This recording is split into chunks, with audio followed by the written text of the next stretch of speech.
21 December রবিবার দেশ জুড়ে পালিত হলো জাতীয় টিকাকরণ দিবস। এরই অঙ্গ হিসেবে ত্রিপুরা রাজ্য জুড়ে শুরু হয়েছে পালস পোলিও টিকাকরণ কর্মসূচি। আগরতলার মহারানী তুলসীবতী বালিকা উচ্চ মাধ্যমিক বিদ্যালয়ের রাজ্যভিত্তিক অনুষ্ঠানের আনুষ্ঠানিক উদ্বোধন করেন স্বাস্থ্য ও পরিবার কল্যাণ দপ্তরের সচিব কিরণ গিত্তে। গত 14 বছর ধরে ভারত পোলিও মুক্ত হলেও প্রতিবেশী কয়েকটি দেশে এখনো পোলিও সংক্রমণের খবর মিলেছে। সেই আশঙ্কা মাথায় রেখে দেশের পোলিও মুক্ত অবস্থান বজায় রাখতে এবছরও জোরদারভাবে পালস পোলিও অভিযান চালানো হচ্ছে।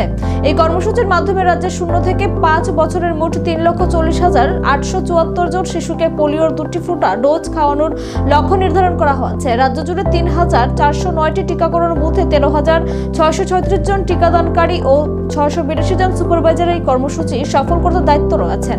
যেসব শিশু আজ ডোজ দিতে পারবে না তাদের জন্য 22 ও 23 ডিসেম্বর বাড়ি বাড়ি গিয়ে আশা ও স্বাস্থ্যকর্মীরা পোলিও ডোজ খাওয়াবেন।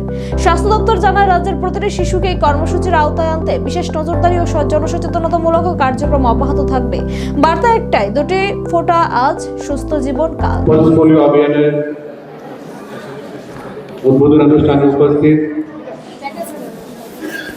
রাজ্যের शिक्षा दफ्तर सचिव Shri Hemendra Rawal Kumar, mission director NHM Saju Wahid, पश्चिम त्रिपुरा जिला शासक doctor Vishal Kumar, director health services doctor Debashree Debbarma, director family welfare doctor Anjan Das ji, joint mission director doctor Nupur Debbarma ji, member secretary NHM doctor Shobhit Debbarma जी,